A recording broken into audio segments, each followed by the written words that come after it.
Hello, welcome to our International Day of Persons with Disabilities program number 1.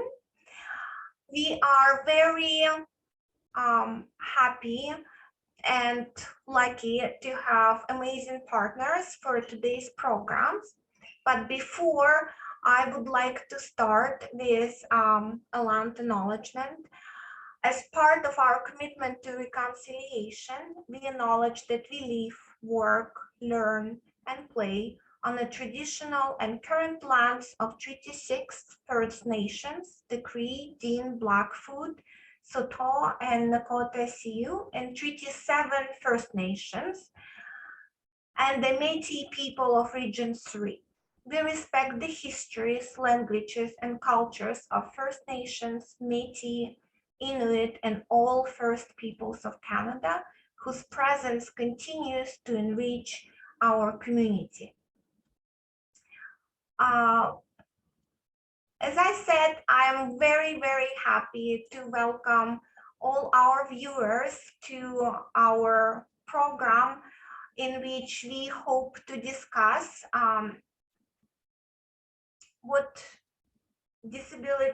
celebrate Albertans with disabilities and talk about various issues that surround lives of people with disabilities in Alberta. Before I introduce our main speakers who come from a great organization in Edmonton, Voice of Albertans with Disabilities, I would like to introduce Cherie Cardinal and Linnea Venditelli. Cherie and Linnea are working at Deer Polytechnic, and they created an amazing line of events leading to our celebration of International Day of Persons with Disabilities on December 3rd. So Linnea and Cherie, please tell us, what do you have planned, and what is available for people and students with disabilities at Deer Polytechnic? Thank you so much, Tatiana. So Sherry and I have recently connected with some of our colleagues here at Deer Polytechnic to put together a bit of a campaign around International Day of Persons with Disabilities. So if you are interested in viewing our webpage, it's actually just www.rdpolytech.ca/IDPD, and you can view everything that we have lined up for the week on that webpage there. So Deer Polytechnic is committed to reducing cultural, digital, and accessibility barriers to post-secondary education and the Polytechnic experience. So we are observing IDPD and providing resources throughout the week that kind of reinforce our commitment to providing an equitable, diverse, and inclusive environment for student success. So each day of the week, we have focused on a specific barrier or disability that some of our students may face. And then we've provided resources and reflection questions for each day. So there's a breakdown. I won't go too much into it, but again, just using that rdpolytech.ca/IDPD to bring awareness to some of the events that are occurring. So I'll just highlight one in particular, which is a ADHD workshop that will be occurring on the Thursday, and it'll be a lunch and learn. It's available to Deer Polytechnic, but also available to the community, and it's in person, and you can find information about that online. Sherry, is there anything that you would like to add? No, I think you covered it all. I hope that you can check out our webpage and possibly even attend the lunch and learn on the Thursday. It'd be really great to have people there from the community, or if you're a Deer Polytechnic student, for sure, we would love to see you there as well. Thank you, Cherie and Linnea. I will add the link to your webpage to the comments under this video. And now I would like to introduce Michelle Bissell, Education Coordinator with Voice of Albertans with Disabilities, and Roxanne Olansky, Roxanne is a woman who represented Canada in the 1988 Paralympics in Seoul, South Korea, playing wheelchair basketball. Yay, Canada! And so Michelle and Roxanne are going to lead tonight's discussion on disability, and will be sharing their lived-in experiences and their perspectives on awareness, ableism, and disability rights and disability reality in Alberta. If you have any questions during the presentation, please enter them in the comments under the live video. And after the presentation, Michelle and Roxanne will address those questions. And now, Michelle and Roxanne, please. Thank you, Tatiana. Hi, everyone. I'm Michelle, and my presentation team and I strongly believe that this type of education is so important for everybody, no matter what your age is and what your profession is. So who we are, we're Alberta's only provincial cross-disability nonprofit organization. So we'll help anybody with a disability in the province of Alberta. And here we are. So myself, Roxanne, and Michelle, as you can see, Michelle and I both use mobility devices to get around in the world. I use a wheelchair and Michelle uses a scooter and a cane. And we've learned through Zoom presentations that we actually have to show you our pictures, because you can't tell on Zoom, you know, that we both have a visible disability. So, yeah. And Voice of Albertans with Disabilities, the couple of things we like to highlight is that we do these disability awareness presentations pretty much for anybody who'll listen to us. So all the way from kindergarten to, you know, university students, as well as organizations and businesses. Yeah, and we offer support and referrals for individuals. We have a lady in our office that will do H forms, CPPD forms, H appeal forms, and simple taxes for low income. And all these services are for free. And now, because of COVID, she does do online appointments and phone appointments. Mm-hmm. And lastly, we like to point out that we do accessibility assessments. We have another woman in the office, Sam Mason, who will come out to your organization and not only assess the physical environment, but will look at your online environment, even employment policies that you have, anything that might present a barrier for people with disabilities. She will try and point them out and give you solutions. So, yeah. And so we like to start with a quote from Nelson Mandela. And we've modified the quote to be from our perspective. And I'll just read it out. It's, "We do not need the patronage of the non-disabled. It is not for us to adapt to the dominant and dominating world of the so-called non-disabled. It is for them to adapt their understanding of a common humanity, to learn of the richness of how human life is diverse, and to recognize the presence of disability in our human midst as an enrichment of our diversity." So what is ableism? Ableism is discrimination based on the belief that there is one right way to have body and mind. Ableism includes actions, thoughts, policies, and systems that people engage in which dehumanizes and isolates disabled people.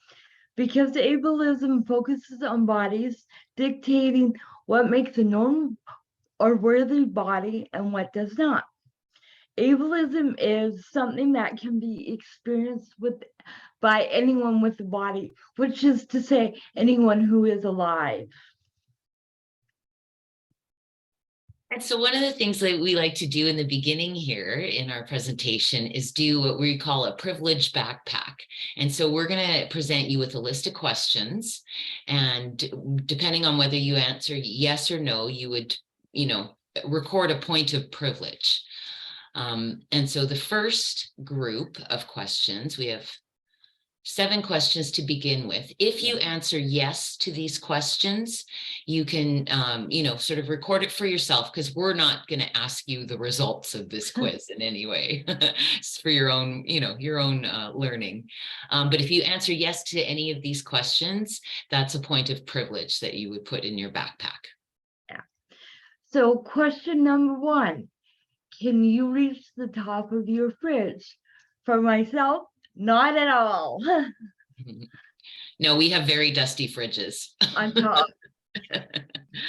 And number 2, are you in charge of planning your day, or do you rely on somebody else to assist you with that? And number 3, can you cross the street safely? And for myself, a lot depends on the weather. In snowy, icy weather, there's no way. And a lot depends on the sidewalk and the road itself, how good it is, or is it potholy, or so a lot depends on that kind of stuff for me. Mm-hmm. And number 4, do you understand every word a retail clerk says to you? And number 5, if the elevator is out of order, can you take the stairs? Not at all. Not at all. Michelle and I daydream about what happens in stairwells, but I've been told there's not a lot going on there. Okay, so number 6, when it snows, are you able to get to work if the sidewalks aren't clear? Which is often a challenge. Yes. And number 7 is, are you able to have a verbal conversation on the phone? So not texting, but actually talking on the phone. And it's nice that we do have alternatives now to actually speaking on the phone. And so this next slide, if you answered no to these questions, you would put a check mark in your ableism backpack. Or yeah. Yeah. You go ahead. Number 8, have you ever been asked if your spouse has a disability? Number 9, have you ever been asked if you were born this way? And number 10, have you ever been asked to just behave or move normally? So Michelle and I, would score a 4 or a 5 on this, within this quiz. So we recognize that we have some privilege, and we certainly try to use that privilege to speak out about the rights of people with disabilities. Yeah. And so we like to go over the World Health Organization's definition of disability. And up until 2019, Michelle and I used to say, well, Canada doesn't even have a definition of disability. It depended on the program or the province, and there was not one definition. But in 2019, we passed the Accessible Canada Act. So there is sort of an overarching definition of disability in Canada now, but Michelle and I like this one better. We think it's a little more comprehensive. And so I'm just going to go through it and sort of give you an example from my perspective. So disabilities is an umbrella term covering impairments, activity limitations, and participation restrictions. So an impairment is a problem in body function or structure. And so for myself, I would, just to keep it really simple, I would say my legs don't work. That would be my impairment. An activity limitation is difficulty encountered by an individual in executing a task or an action. So for myself, that would be me encountering a set of stairs. That would definitely present an activity limitation. While a participation restriction is a problem experienced by an individual in involvement in life situations. So for myself, that would be whatever is at the top of those stairs. It might be a job interview, or it could be a family reunion, or a party with your friends. Yeah. Okay. So the second part of the definition is disability is just not a health problem. It's a complex phenomena reflecting the interaction between the features of a person's body and features of the society in which he or she lives. Overcoming the difficulties faced by people with disabilities requires interventions to remove environmental and social barriers. So it's not just the person with the disability, it's the barriers that society puts up in front of them that can cause the problems as well. Mhm. And so just to go over a little bit about the scope, disability covers many conditions, some visible and some not visible. A disability may be present from birth, caused by an accident, or developed over time. There are physical, mental, and learning disabilities, mental disorders, hearing or vision disabilities, epilepsy, drug and alcohol dependencies, environmental sensitivities, and other conditions. So as you can see, the scope of disability is actually quite large. So here's some stats, and yes, these are from 2017. I'm hoping soon the new ones from the census are out so I can update the slide a little bit. But in 2000, a survey in 2017 indicates that 22% of Canadians identify as having a disability. So that's about 1 in 5 people. So 22% of Canadians population aged 15 years and older. So about 6.2 million individuals identify with having one or more disabilities, according to the Canadian Survey on Disabilities in 2017. And now there are some groups that were not included in these stats. One of the groups was people that don't identify with having a disability, and there are a large number of people that don't identify with that. People that are affected by the person with the disability, such as parents, spouses, co-workers, classmates. Those people aren't included.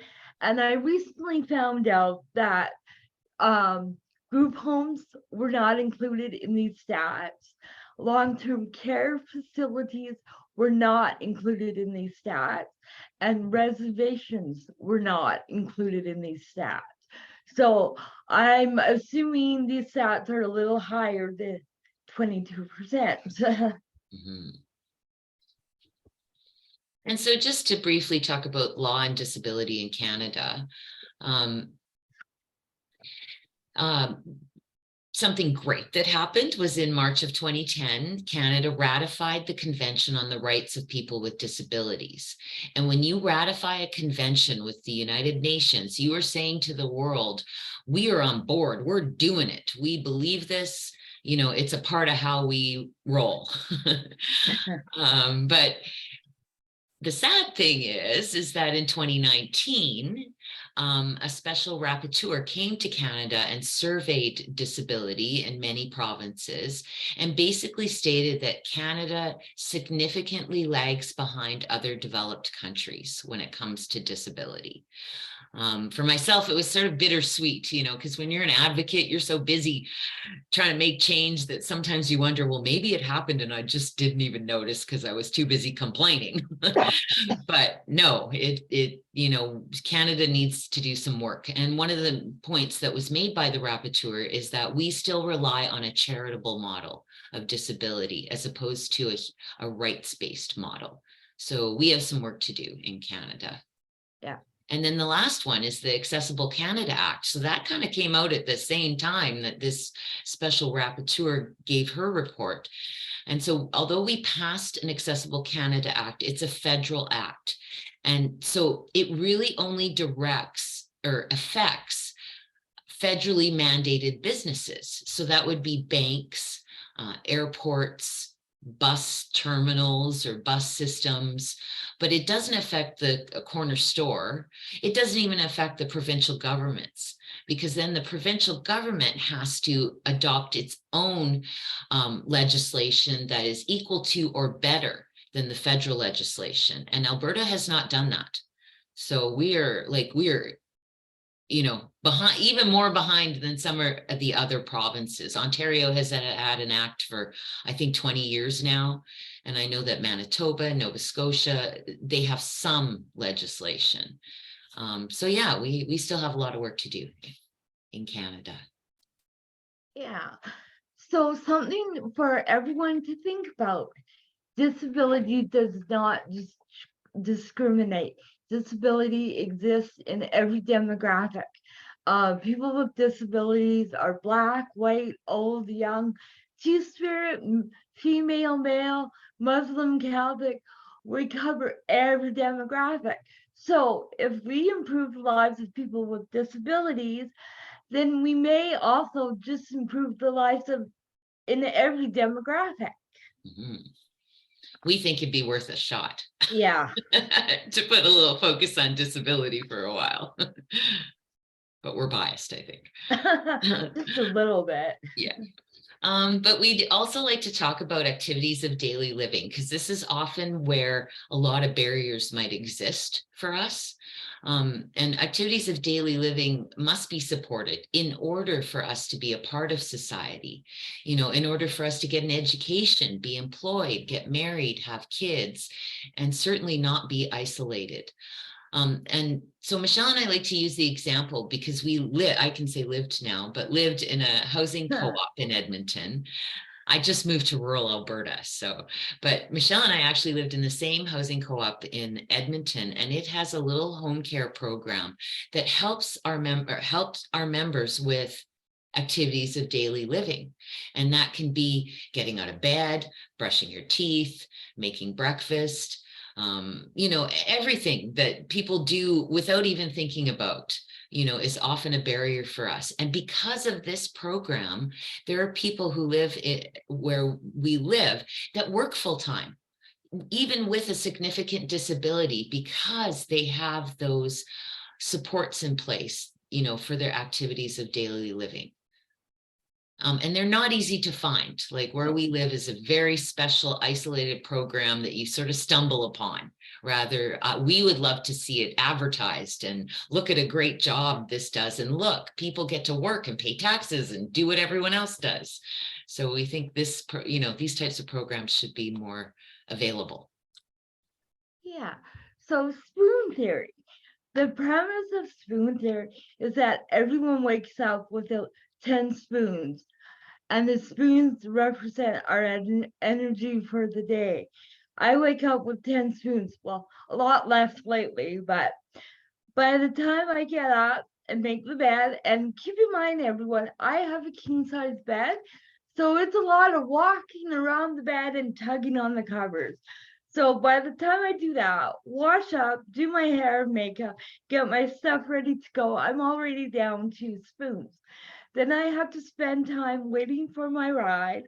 And then once I'm in my ride, I have to transfer from my scooter to the seat. And then once I'm at my destination, I have to do that back again. So I'm all down another spoon. I have 7 spoons left. I work the day, so I use about 5 spoons at work. When I go home, I have 2 spoons left. That's just enough energy to wash up and eat supper. Quite often, I don't have enough energy to log into a Zoom meeting or call family or friends. And a lot of the time, quite often, we have to give something up earlier in the day just to have enough energy at the end of the day. For example, if I gave up making my bed in the morning, which really isn't a big hardship whatsoever, but if I did that, I might have energy at the end of the day to call my mom and see how she's doing. Well, and did you have to give anything up today, Michelle? I gave up making the bed. Excellent. So we like to take a moment to talk about accepting disability. even if you do or don't have a disability, we think these are really good tips just for everyone in general. And so the first one being, give yourself time to mourn and acknowledge your feelings. So living with a disability is not easy. It can be really hard. And so it's important to acknowledge that this is not easy. It sucks today. And I'm not liking this, and it's okay to acknowledge those feelings. And in fact, we believe that if you can give yourself time to have those feelings, you get them out of yourself, right? Because if you just store them all inside, the anger and frustration, it just builds, and that literally can make you sick. So it's really important to allow yourself. And I had a great lesson from a psychologist like 20 years ago that said to me, it's okay to mourn for a body you never really had. And I never thought of that. Like, I just thought, well, this is what I got to deal. But, she explained to me that no, you can acknowledge these feelings of loss, and it really, really helped me. Yeah. And the second point here is focus on the things you can do, not on the things that you can't. Now, I had this lesson taught to me at a very young age. I grew up with two able-bodied sisters who could run and play and go off with their friends and do whatever. Well, I couldn't do that. I couldn't keep up with them. And yeah, it got me down because I wanted to go play with my sisters and everything. But then I began to realize that, hey, I can do a lot of things. And I focused on that a lot more than what I couldn't do. And that kept me moving forward. That's always what you want to do, is keep yourself moving forward. Otherwise you get stuck, like Roxanne was talking about. And that's no place to be. No. So the next one is ask for and accept help and support. Now, for Michelle and I, this is a really hard concept because we are fiercely independent and we've fought for everything that we have. And so we certainly don't ask for help. And then even accepting it can be difficult. But, as you age and you realize that there's more to life than just what you think, I kind of realized for myself that, because I'll give you an example. If I go to a mall and I'm going in the door, somebody's going to run or trip or fall trying to open the door for me, and years ago, say in my 20s, I would be, like I would still open the door myself and say, I can do it. And, I was never rude, but it was like, I'm going to show you, and then I realized later on that really it's a good deed for me to just accept that help. And it's a good deed for that person to offer that help. And we can have a lovely exchange and create community just in that moment. And so now so I can see that somebody's going to come and try and open that door for me, I just stop and I let them, and they open the door and I smile and say, thank you. I don't need to prove to a stranger what I can or can't do, right? But that interaction, it can leave both of us feeling good about our day. I knowing that I accepted that help when I didn't necessarily need it, but it was better than, having a negative interaction with somebody. So it's just something to really think about. And you might save a spoon. Yes. So true. So, and the next point, accepting help doesn't make you weak. In my opinion, it makes you stronger, because as Roxanne explained, you're allowing someone to do a good deed, to feel good about themselves. You're allowing that to happen, and that makes you stronger. Mm-hmm. Yeah. And the next one is find ways to give back to those who help you. And so what we are not talking about is money, because there are times where you have to pay somebody to help you, or you have to access a program where they get paid to help you. But for myself and Michelle and many people we know, our friends and family will help us. I mean, they're not going to let us suffer, and so, Well. but it's, well, yeah, not, you're funny. But it's important to recognize that and to find ways. And so I have some friends that I rely on, that they're amazing. And I have one friend that will go grocery shopping with me every week. And she doesn't like crowds at all. She doesn't even like going into a grocery store, but she does it for me. And in return, because I know that she has a lot of social anxiety and doesn't like to be anywhere where there's more than 2 people, I offer to go with her to things that she has to do. And I also, because I have a vehicle, I pretty much offer to drive everybody around, because that's something I can do. And there's so much that I can't. And so I just try and find these unspoken ways of kind of equalizing the relationship and recognizing the people that help me. Yeah. And the last point is very similar to a previous point, is don't compare yourself to others or your past self. Now, growing up, yes, it was hard not to compare myself to my sisters or my able-bodied friends or anything like that. But now that I'm aging, it's getting harder not to compare myself to my past self. Because when I was younger, like in my 20s, early 30s, I had so much energy. I worked out, weightlifted, horseback rode, went to school, did all that. And then sometimes after a workout session, I had enough energy for a group of us to go out dancing until 2 o'clock in the morning. You think I could do that now? No way, absolutely not. But there are things that, because I have aged and you learn, and there are things that I can do now that I'm really proud of, such as giving these presentations, that there's no way my younger self could have done.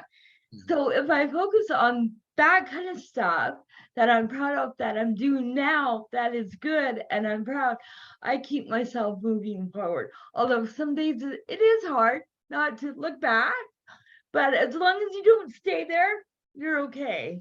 Yeah, I agree. Okay. So we do just like to, in case anybody has any burning questions that they want to ask or need a break, we do just kind of provide a minute here.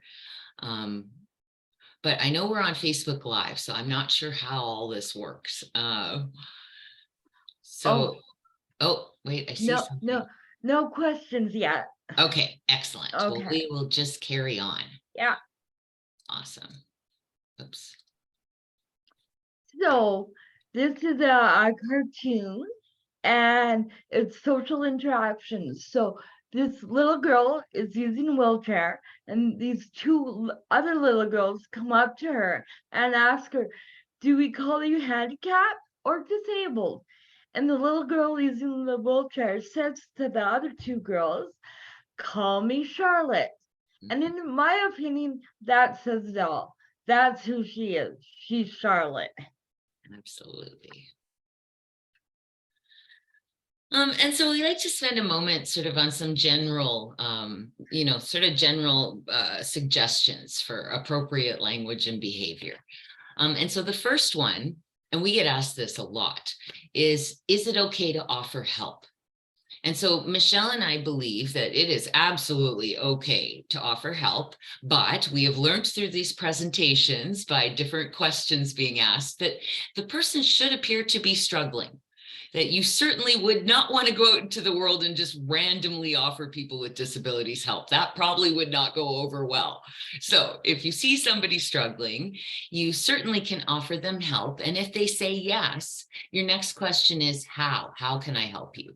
Because you don't want to hurt anyone. You don't want to do something inappropriate. And so if we're out on the streets alone, we probably know the kind of help we would need. So the next, say if you're said yes, then ask how. And then if you're told no, Michelle and I strongly believe that you've done your good deed by offering. And if you're told no, move on. But we have had many animated conversations about this over the years. And the example I like to give is I had a gentleman in a university class once say to me, he's like, well, but what if I came across this guy and he was in a snowbank and he was shivering? And I'm like, well, did you ask him if he needs help? And he said, well, yeah. And well, what did he say? Well, he said no. And I'm like, well, then leave him there. We all get to be stupid and foolhardy if we want to. That's one of the benefits of being a Canadian, I guess, right? But having said that, I know that in good conscience, somebody is not going to let somebody stay in a snowbank, if they feel they're in jeopardy. But one thing I like to point out is for those of us that use mobility devices, so there's parts of our bodies that are very weak, but there are also parts of our bodies that are very strong. So there's a good chance that if this guy said, no, I don't want your help, and you decide to help him anyways, you're going to end up in that snowbank rolling around with him.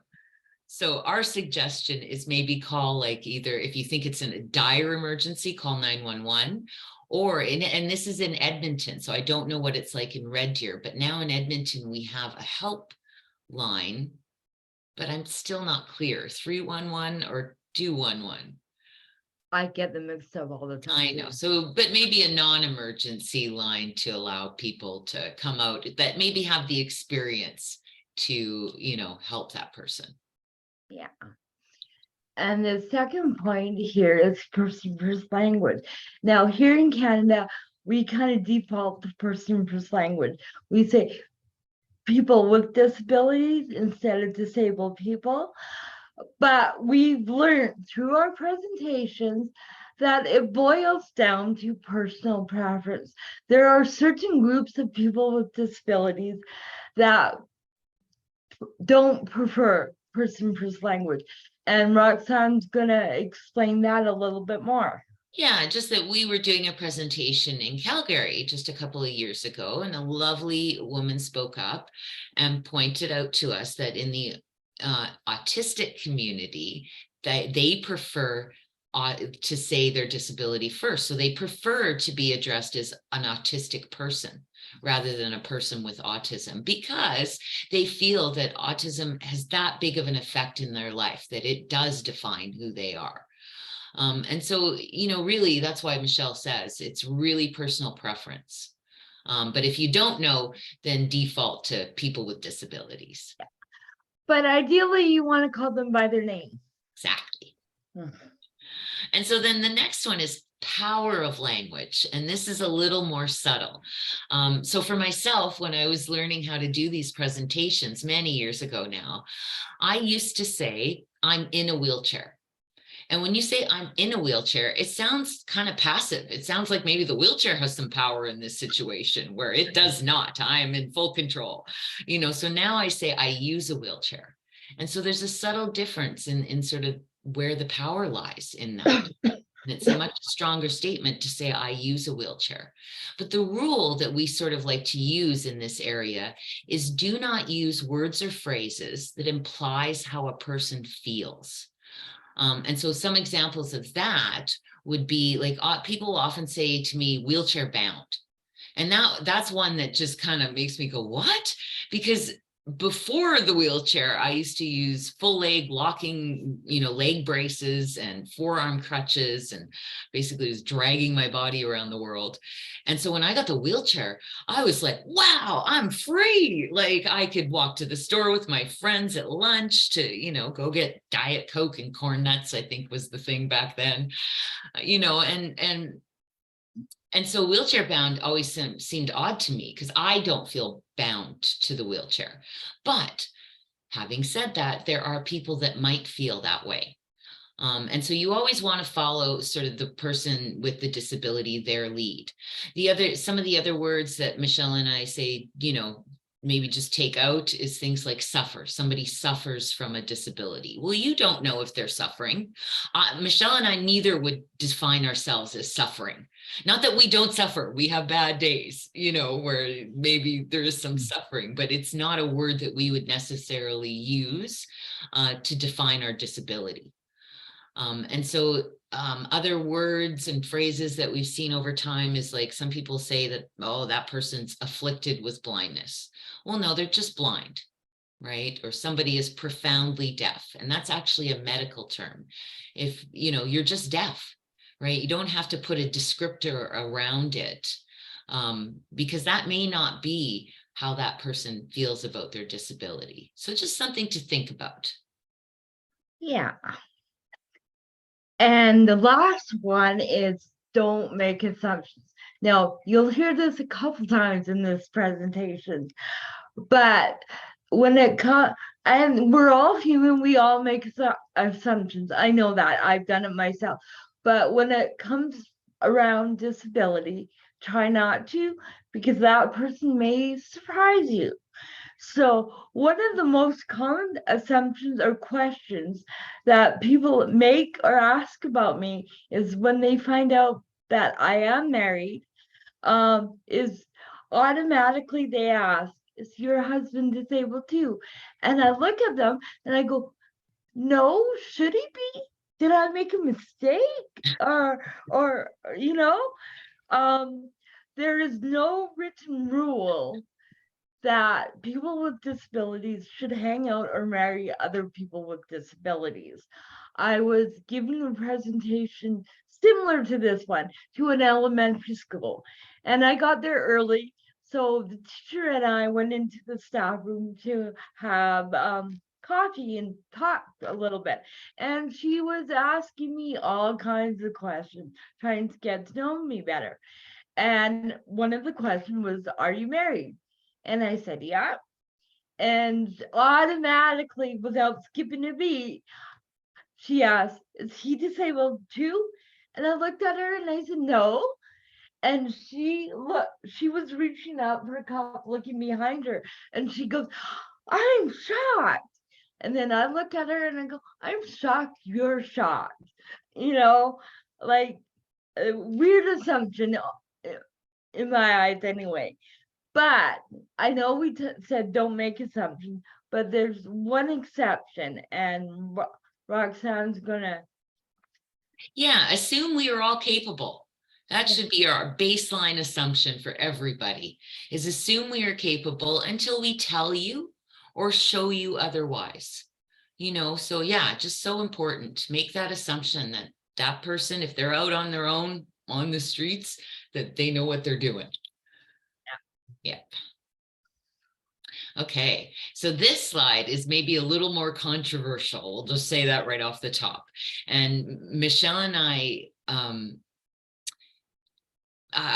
we've polled all of our friends, and we have a lot of friends with disabilities just because of the work we do. So we meet a lot of people with disabilities, and we've asked these questions to them. So we feel confident when we're presenting this slide that we think that some of these phrases need to be thought about better, and maybe involve people with disabilities in what phrases should and shouldn't be used to define us. And so the first one is handicapped. And so basically what we think about the word handicapped is it's outdated. It's an outdated term, and it kind of refers to the charitable model of disability. And the story that I like to tell, and you know, that helped me kind of understand was, and again, you can look online and there's probably, you know, controversy about where the word originated. But the story that I like is that there was a medieval king that sent his most likely men out to war, and they came back wounded. And so they're veterans with disabilities, basically. But at the time, in the medieval times, it was illegal to beg on the streets. So in his great wisdom and generosity, the king decreed that it was okay for the war veterans to beg on the streets, cap in hand. And so we believe that that's where the word originated, and that it's about begging for what, you know, somebody needs. And so we would love it if the golfers of the world just took the word and used it, and it slowly just disappeared from the disability realm. But that is not the case today. You still see it sometimes on signs, and Michelle and I don't confront people about it like on the streets or in everyday life. We appreciate that people still use this word, and that we're just trying to slowly affect change. Yeah. Now, the second phrase is special needs. And I came upon this phrase when I was in junior high. But first, I'm just going to tell you where this word came from or came about. So this phrase came about as an attempt to be less negative, labeling disabled children's educational needs rather than their condition. So like I said, I was in junior high, about grade 7, when I got labeled special needs. And this phrase excluded me even more from my peers. My peers used to say to me sometimes, oh, you're one of those kids. You have to go over there and work with your aide and do your homework, or you have to go in that classroom. It did not make me feel very good. And this term does not have dignity in it.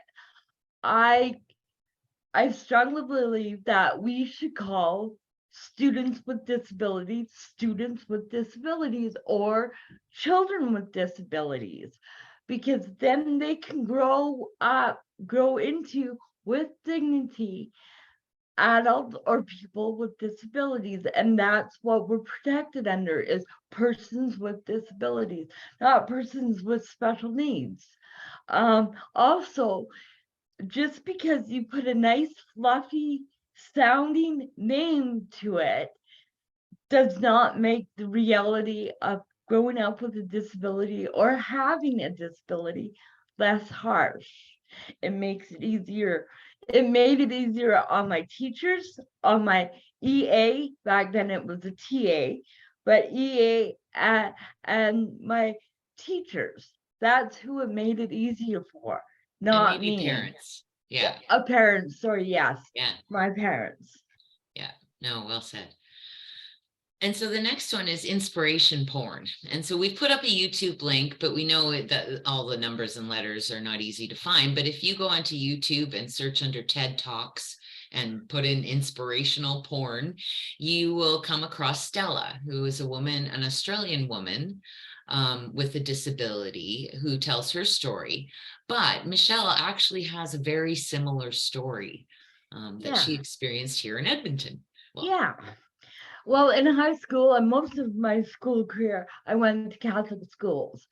And so I was in grade 12, and every year near the end of the year, they put an afternoon aside, classes were canceled, and it was awards afternoon. People got their sports awards, their honor awards, etc. Right? I really didn't want to even go because I never get anything anyway, kind of thing. But I went and I sat close to the front. I wouldn't sit at the front. And being in the Catholic school, there's an award called Caritas Christi Award. And that award, what it means is that you give yourself to your community, your school, your fellow students, all that good stuff. So my name was called and I was presented this award. And I was shocked, of course, but also very flattered and honored. But at the time, something kept nagging me in the back of my mind is, why in the heck did I get this? I go to school, I do my classes, do my homework, and come home. I didn't have time or energy to be part of the peer support group or any other group except yearbook, which took place at noon, so it wasn't a big deal. So I always wondered why I got this. And about 5 years later or so, I was talking to my mom and I asked her, I said, Mom, did I actually earn this? Did I deserve this award? And the way my mom did not answer me told me the whole story. And I was hurt and I was embarrassed because I didn't earn this. They just gave it to me. And that award came off my wall and I have no idea where it is. And I really don't care, because I didn't earn it. We don't mind being inspiring, but we kind of want to earn it. We don't want to be inspiring just because we exist or breathe, right? Like we want to earn, our accolades just like everyone else. Yeah. And the next one is disability versus unhealthy. Now, these two words can go together, but they don't necessarily have to go together, and they don't always go together. For me, example, like I explained, I grew up with two able-bodied sisters, and now that we're all aging, I'm finding out they have so many hidden illnesses, I guess, or disabilities. One has an immune deficiency and she's always sick. The other one has a whole host of other things going on. And I think that's kind of neat because I'm the healthiest out of all three of us. I used to brag that I haven't had a cold in like 2 or 3 years, but I can't do that anymore because I just had one in April. So I did get sick, but I'm not unhappy. And I worked with a gentleman that was born with his disability, and he used to always say that he was born unhealthy. And I go, no, you weren't born unhealthy. You were born with a disability. There's a huge difference. Mhm. Yeah, So yeah, although those words can go together, they don't necessarily. Yeah. exactly. And so the last one is medical diagnosis versus functional description. So you may have noticed in this presentation that Michelle and I have not disclosed any sort of medical diagnosis to you. We certainly have talked about our, we have given you a functional description that I use a wheelchair, a manual wheelchair, and Michelle uses a scooter and a cane for mobility. Because medical diagnoses really don't tell you anything. That most medical diagnoses are on a spectrum, right?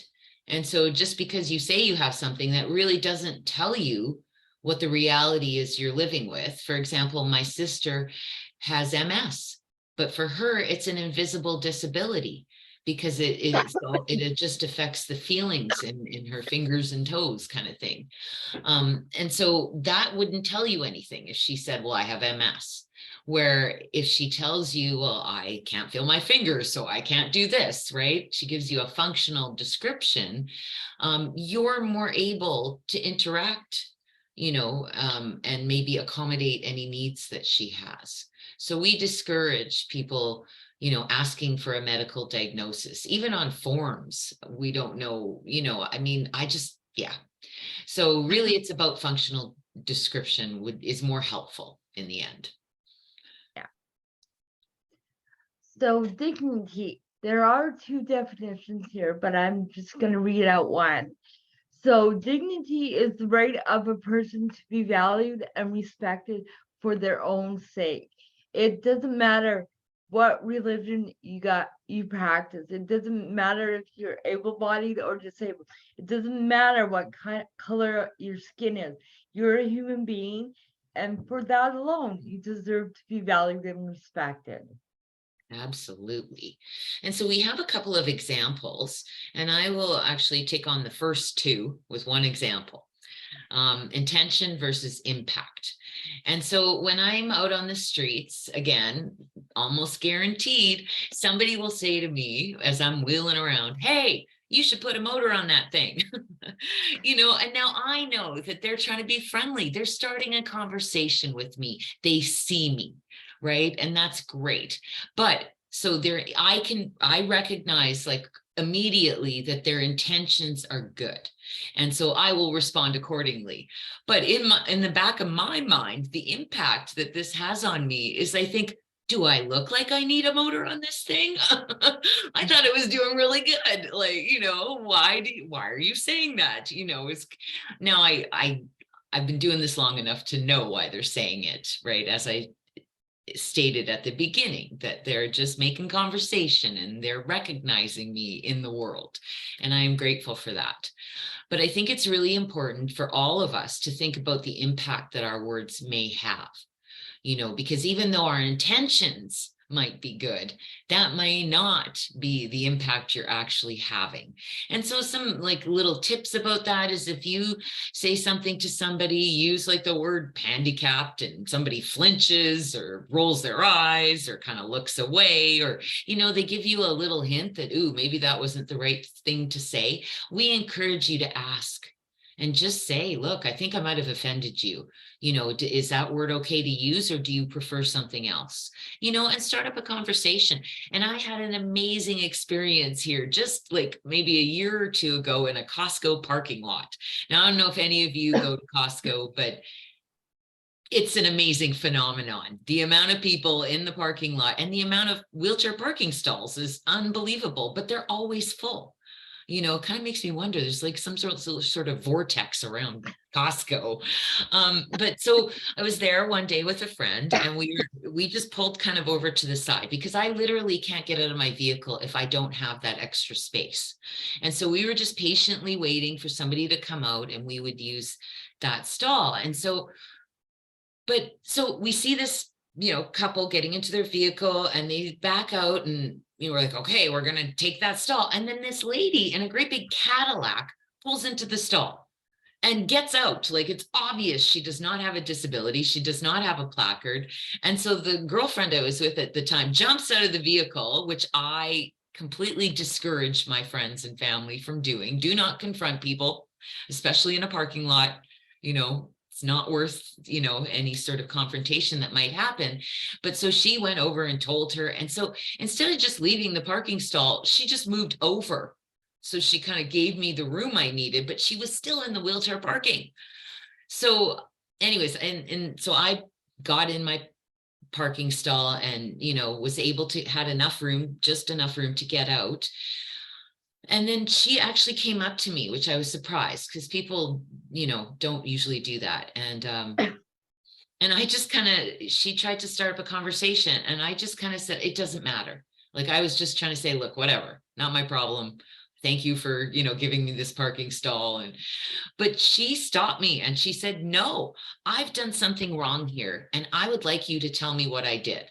Well, I have never been more delighted in my life to tell her what the problem was. But I was just so grateful that she actually took the time to ask me. She could see there was something not right, and she took the time to ask me, and that meant a lot to me. So I encourage, you know, all people to spark up some of these conversations so that we can all learn together. Yeah. So the last point, excuse me, I've been talking too much the last 2 days, is risk. So there is dignity in taking risk. There's this assumption out there that we have to protect people with disabilities. And yeah, to a certain degree we do, but we have to let people with disabilities take risks as well. They need to learn, we need to learn critical thinking skills, our own limitations, and to grow just like everybody else does. So Roxanne and I were lucky. We had parents that did let us take risk, or what risk they knew we were taking anyway. We took some unknown risk. But when I was a kid, everybody had a sport, whether soccer, baseball, swimming, whatever it was. And I didn't do those sports, but my sport was horseback riding. I loved it. I absolutely loved it. And I got really good at it. But my mom, out of all the years I took lessons, I could count, sorry, I could probably count on one hand how many times she actually took me to my lesson. My dad always took me, because she didn't take me because it scared her, and like to no end, to think of her little girl up on this huge horse that possibly weighed 1,000 pounds, and I'm in control and anything can happen. It scared her to no end. And a couple times, I mean, anything did happen up there. I mean, I flew off a few times and got hurt. And there again, it scared my mom. But she never did come to me and say, Michelle, you have to quit horseback riding. Because she knew it was not only good physically for me, but she knew I needed to develop those critical thinking skills and grow and gain confidence within myself. And yeah, she let me horseback ride for as long as I wanted, actually, which is good.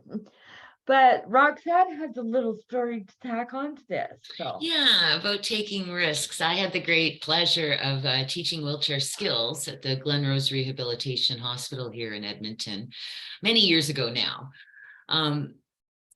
But so I was teaching wheelchair skills to kids 12 and under, and there was a little boy in the group, and he was about 8 years old, and I could see he had some skills, and he had enough that I thought, okay, you're gonna, that he's gonna grow up using this wheelchair, and so I went up to him and I said, hey, we got to teach you how to do wheelies, right? And he started to cry. And I was like, oh my God, what is happening? Like, little boys, they love my wheels. They follow me like around grocery stores and malls and, because they're fascinated. And what little boy wouldn't want to do wheelies? But as it turned out, his mom had said, no, you can't do that. That's not safe. And I was just kind of heartbroken. I'm like, oh my goodness, well, no, you actually need to know how to do this, because it will come in handy at certain times. So I was very grateful that I got to, stand in a circle with mom and little boy and older brother and talk about the value of having good wheelchair skills moving forward. And so mom relented and said, okay, she would let him try to do wheelies if the big brother stood behind him to make sure he didn't fall. I thought, okay, yes. And realized that, okay, I just got to leave it there, because really he kind of needs to know how to fall too, but okay, we get the wheelies. So it's just, but it's so important to allow, people to take those risks and figure out what they can and can't do. And maybe he never learned how to do them, but he needed to try at least, and that's for all of us. Yeah. Yeah. Okay, we like to spend just a few minutes on types of disability based on a psychosocial perspective. And what that means is how people see the world. And when in all my work, I found that there's 3 distinct types of people, and we all see the world a little bit differently. So even though we're all people with disabilities, depending on, when you acquired your disability, you may see the world differently. So the first one being developmental disabilities. Now, we've done people with disabilities a disservice, as far as I'm concerned, in Alberta, because we don't use that term appropriately. Developmental disability means anybody who grew up with their disability.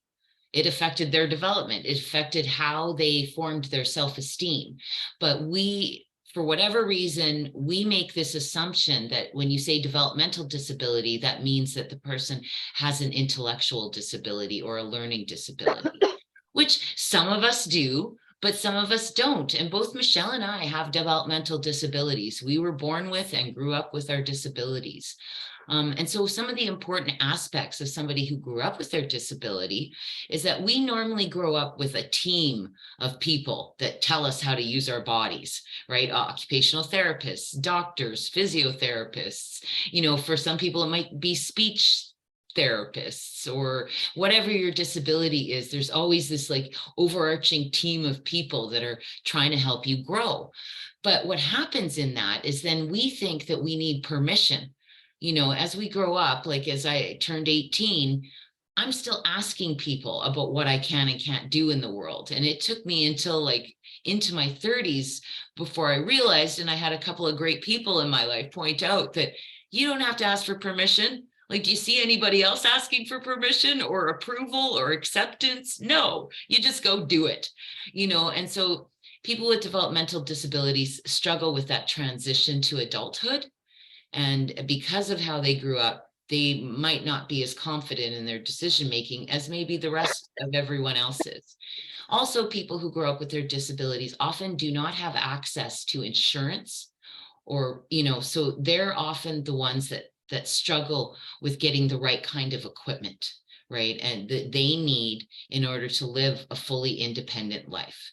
And so even for myself, if I wanted the sports chair that I use, I had to pay extra to get that, right? And so that's an unfortunate thing, because the more able and the more independent we are, the more we are able to work, to live independently, to do all of these things. That's just a little kind of summary of how people with disabilities might see their world and some of the barriers they might face. Whereas people who acquire their disabilities later in life is very different. They've already formed their self-esteem. And people who acquire their disabilities later in life There's a couple of things that go on. So first of all, they may be more apt or more likely to have a tragedy narrative. That, you know, it could have been a very serious accident that caused their disability. And so they often look at their disability as a tragedy. And as well, they may see, they may be very, very motivated to get back to something they once had. Where for Michelle and I, this is all we ever had, and we just got to deal. Where, you know, somebody who used to walk and run and play sports, you know, they could spend years trying very hard to get something back that they once have. And, you know, power to them. Like, you know, it's not a right or wrong. But people who acquire their disabilities later in life often have access to some sort of insurance, whether it be through work or home or your vehicle insurance, if it was a car accident.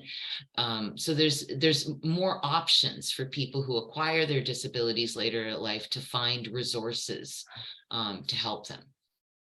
I hope I covered it all. The last one is seniors. Our seniors do not like the term disability, period. We have a, you know, Michelle and I have been doing this for a while, and seniors do not like to be defined as having a disability for very good reason. I mean, they are having trouble accepting the fact that they are senior citizens, which Michelle and I are, you know, fast approaching.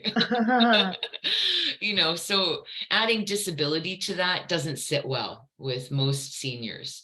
And yet 76% of seniors have one or more disabilities. So it is certainly a part of their life. And we, you know, any of us that advocate or try to, you know, get the story, seniors are somebody that we need to talk to about disability. They could be a great resource for us in that they have that experience. But again, they don't like to be categorized that way. So I hope that helps, just gives you a you know, kind of a perspective on how we don't all see the world the same way when we live with disability. Yeah. So just some tips for interacting with all types of disabilities. Now, Roxanne and I feel these are common sense, so, but not to everybody, I guess. So the first point is relax, be yourself. We're all just human. We all grew up in families like everybody else. And if you're not sure of something, just ask. Mm-hmm. I'm sure most of us will answer you. So, Mm-hmm. yeah. Yeah, you always have to qualify that there's always a few people in a group who aren't nice, and disability or not, it's just the way the world is. But the second point is treat each person as an individual. Ask them what would make them most comfortable and be respectful and considerate. So yeah, just very, very simple. Yeah. And again, don't assume you know what you know what somebody needs. And also, just because you know one type of or one person with a certain type of disability and what they need doesn't mean you know the next person with that type of disability and what they need. We're all different, we're all unique, and we need different things and different ways. Mm-hmm. The next one is walk normally when helping someone with a disability. And so what we mean by that, there's a couple of different perspectives.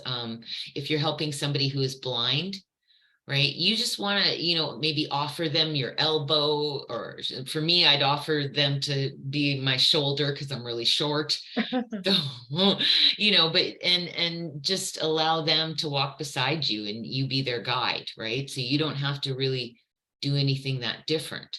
And Michelle also talks about, she takes DATS here in Edmonton, which is a transit service for people with disabilities. And sometimes some of the drivers do odd things when they're helping her transfer or walk a few feet. They'll have her arm way up here. And she's like, why are you dragging me? You know, and so it's just to really be conscious that, you know, that the person with the disability is going to tell you if they need something unique. Yeah. And the next point is don't touch or move any equipment that is used by a person with a disability without their consent. For one thing, when we're using our equipment, it is part of our bodies, and you don't want to be going around touching body parts that you're not supposed to. So that's number one. And another thing, like I said, it is part of our body. It's our mobility, whether it be walker, a scooter, a cane. So if you move or touch our equipment and we can't reach it, we start to panic. So we always say, if it's within our line of sight, if we can keep our eyes on it, then we're okay. And hospitals and restaurants are famous for putting away our equipment out of the way. And yeah, we don't want to trip people up either. But as long as we can see it. And another reason is our equipment is expensive. So if it gets damaged and we can't use it, we might not be able to afford a new one or a replacement. And even if we do, that takes a while to happen. So we're without for a while. And so yeah, just keep that in mind when you're touching someone's wheelchair or scooter or something. Absolutely. And so the next one is be calm, confident, and reassuring. Even if the person exhibits unusual behavior, focus on how you can help. And so I give a little example that, kind of fits, but I have a lovely friend with Down syndrome. And we've done a lot of stuff together. We did integrated dance for years and had a lot of fun. But every once in a while, he'll just start speaking in gibberish. And I don't know why. I'm like, I don't understand what's happening, and for me, just because I know him, I kind of tease him a bit. I'm like, why are you speaking a different language? What's happening, and so I'll just sort of confront him about it, but I don't get excited and I don't tell him he's doing anything wrong. Sometimes I'm just inquisitive about why is this happening? And we've gotten to the point now where he'll insert my name into the middle of all this gibberish and then giggle because I'm like, why? What are you're talking about me? What are you saying? But it's just important that we all have our moments. And, if we're out in the world independently, don't get excited. Just stay calm and see if whatever's happening passes. Give us a moment. Some of us have, speech impediments. And so it might take us a moment to form our words. So that's why, it's important to just stay calm. And Michelle's going to follow up with kind of the same theme. Yeah. Yeah. Well, the last point fits exactly into what Rox is saying.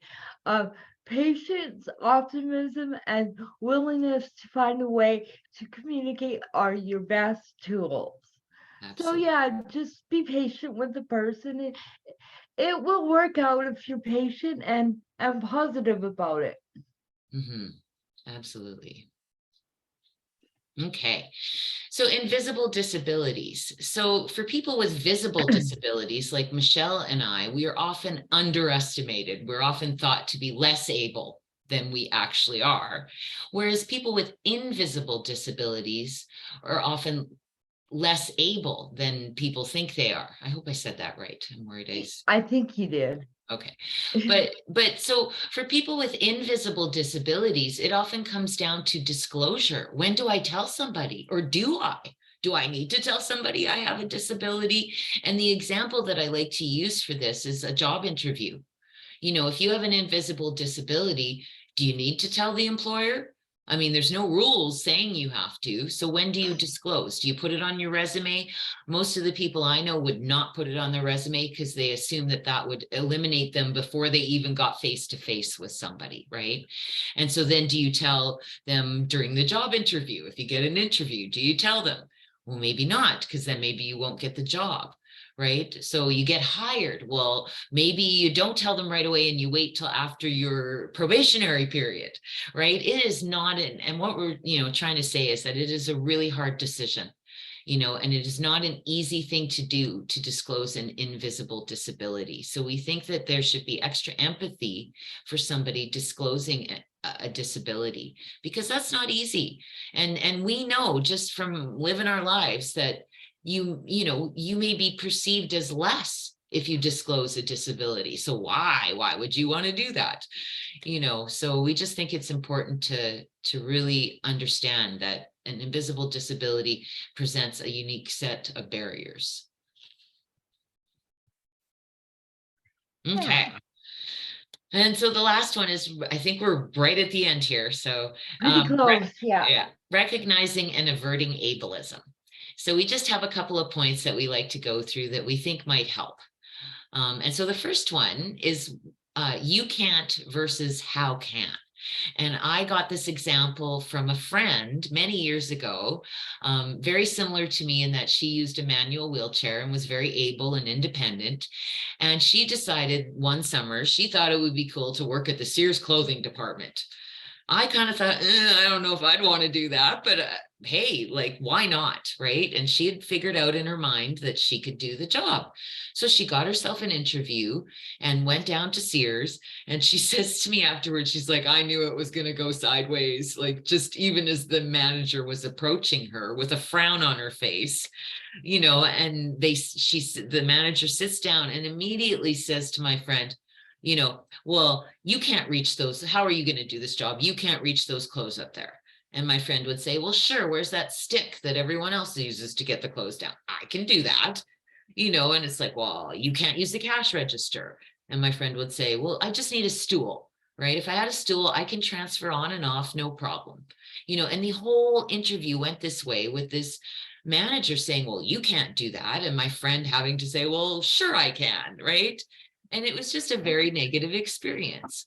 Whereas the whole flavor of the interview could have been changed by just asking how would you do this? Because an employer certainly has a right, you know, to sort of question whether or not you would be able to accomplish a task, but not cool to, you know, tell somebody they can't do something, rather than, you know, if she had just asked how, it would have been a much more pleasant situation for everyone. And so the rule that we kind of use around that is be curious, not critical, right? So be curious. It's okay to be curious. We know, anyone who lives with a disability knows that other people don't necessarily understand our reality.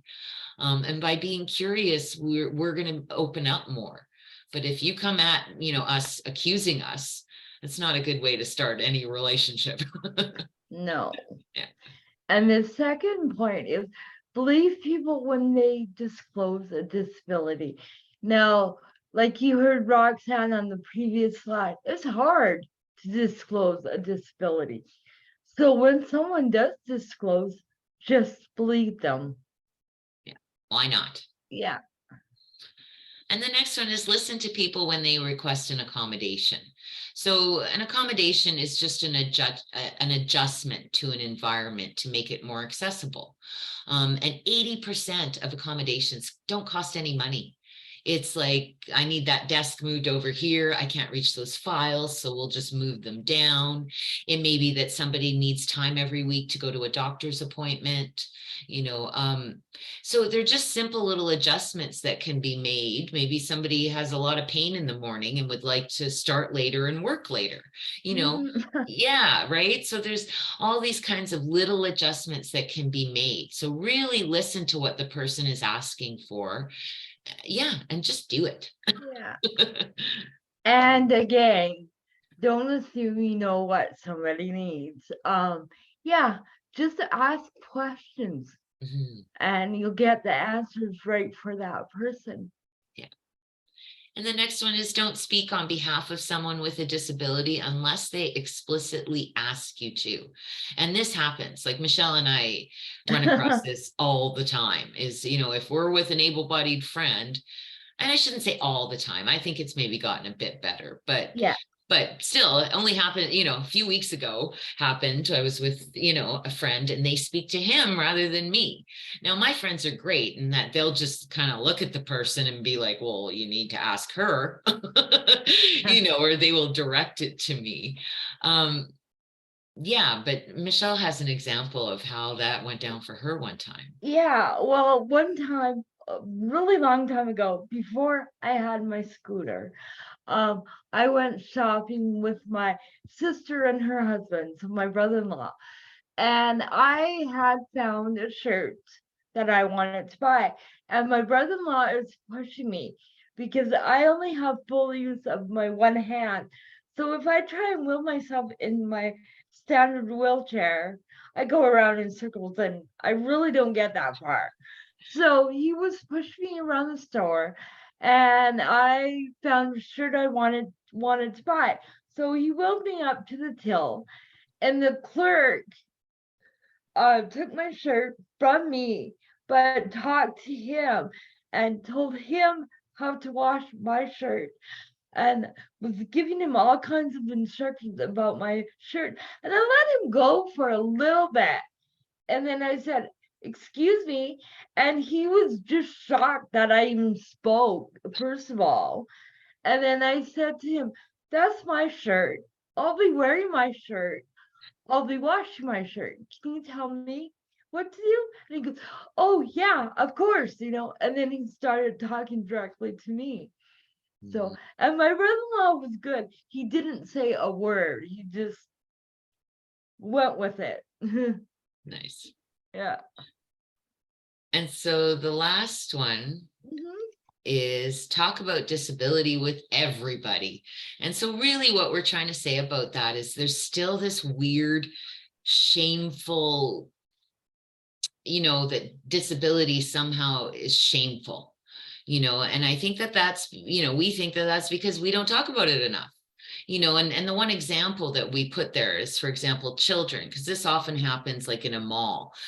Children are amazing because they just speak their minds. You don't have to try and figure out what they, you know, they'll just tell you what they think. And so you can have like a 4-year-old going, "Mom, why does that person have wheels?" or whatever they might say. And we've seen many times in the past where parents will shush their children. "Oh, don't look, shh. You know, don't bring attention to that." And no, like we don't want to be invisible. We want people talking about disability. I mean, I would say if it was me, send the kid over, I'll tell them that my legs don't work. And isn't it cool that I get to use wheels? Like it doesn't have, we need to normalize disability, considering that 22% and probably higher of us live with disability. Why is it still looked at as being shameful? And just to add, because we talked about the word special needs, that's why that word was created, because there's this idea that there's shame around the word disability. Well, let's dispel that and not keep trying to change the words, because believe me, that doesn't work. We need to actually talk about disability in a way that normalizes it for all of us. Yes.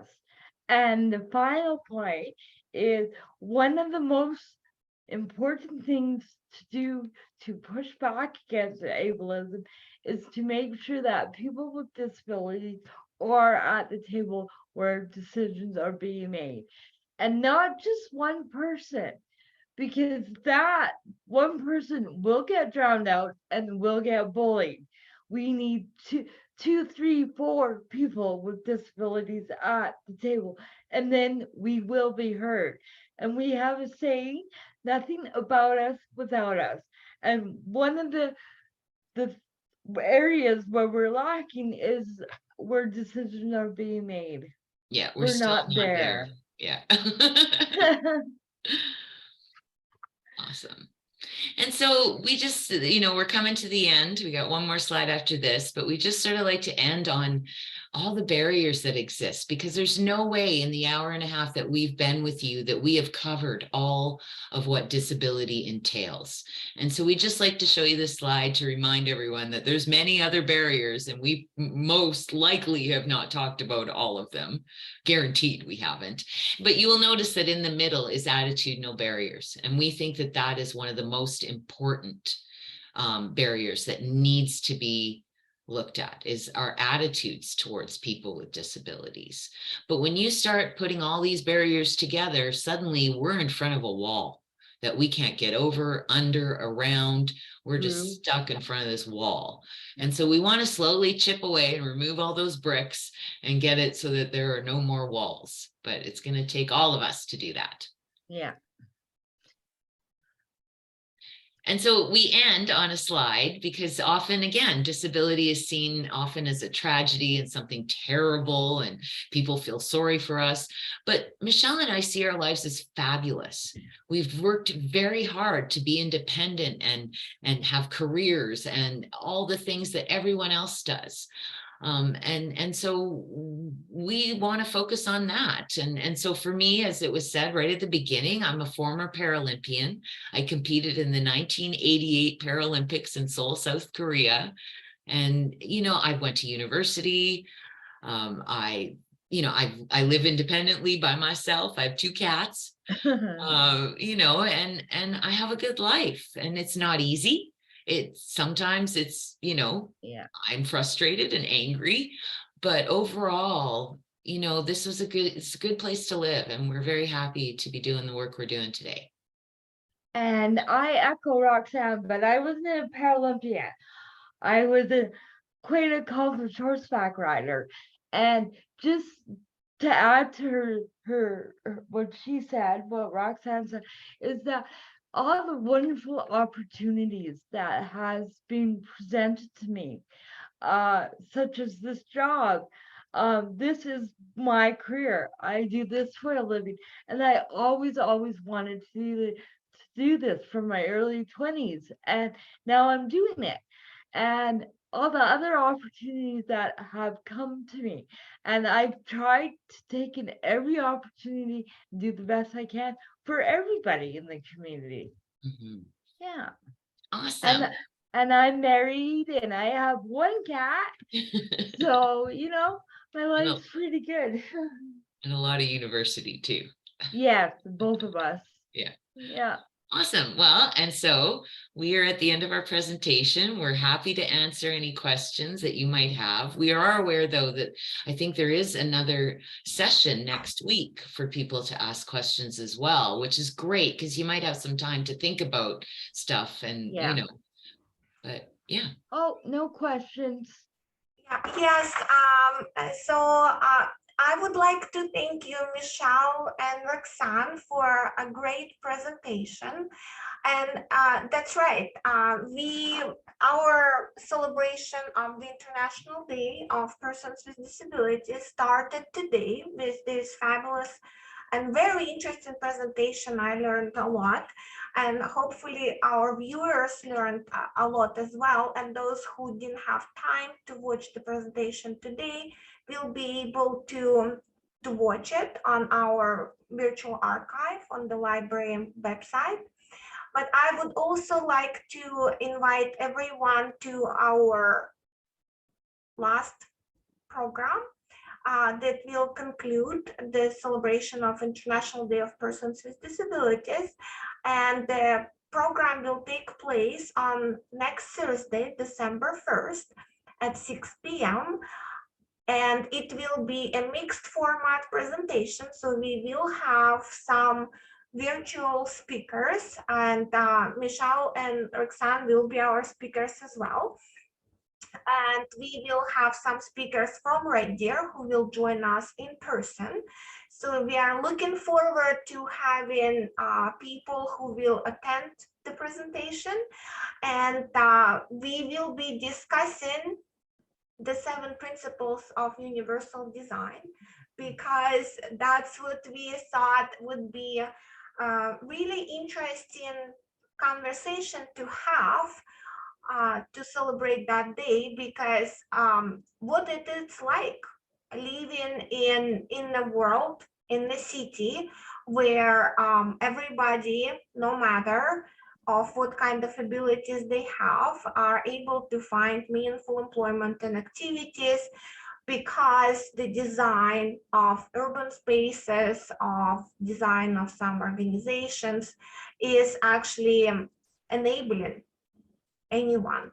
And what we already have in Alberta that we can celebrate and say, yes, it is easy to go, easy to access, and what is not.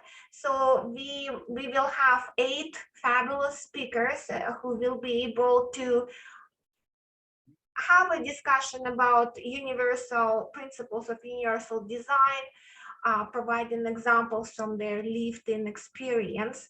And also for everybody who attend this program, we will have amazing door prize, Victor Reader Stream, a handheld audio player that lets you listen to books, newspapers, web radio, music, and other online resources, and has 15 hours of battery life.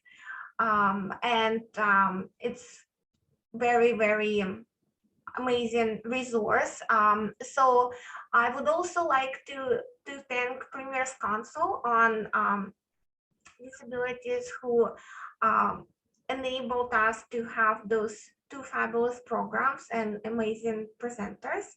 And again, thank you very much, Michelle and Roxanne. Well, thank you. And I'm looking forward to next week, and I hope to see more people coming to our program on Thursday. Good night, and have a great weekend.